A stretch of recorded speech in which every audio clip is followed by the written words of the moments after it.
दुकान क्यों बंद कर रहे हो? आज शटर डाउन हड़ताल है।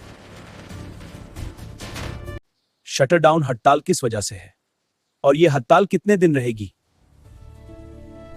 आज 8 फरवरी है। 2 साल पहले इसी तारीख को मेरा मैंडाते चोरी हुआ था। देखो, हम अपना हक हर हाल में वापस लेकर बैठेंगे। ये मैंडेट क्या होता है और ये किसने चोरी किया था? सुन लो, 8 फरवरी 2024 को हमारे साथ धांधली हुई थी, इसी वजह से हम हड़ताल कर रहे हैं। हम अपना हक हर हाल में वापस लेंगे। अब उसके बाद तुम क्या करोगे? कैसे अपना हक वापस लोगे और ये हक तुम्हें कौन दिलाएगा? हम अपना हक हर हाल में वापस लेंगे। जब पहले बार अब हम बाहर निकले हैं तो अपना हक लेकर वापस लौटेंगे। हम हर हाल अब हम बाहर निकले हैं तो अपना हक लेकर वापस लौटेंगे। हम हर हाल पाकिस्तान जिंदाबाद! पाकिस्तान जिंदाबाद! मुझे माफ कर दो, मैं आइंदा ऐसा नहीं करूंगा।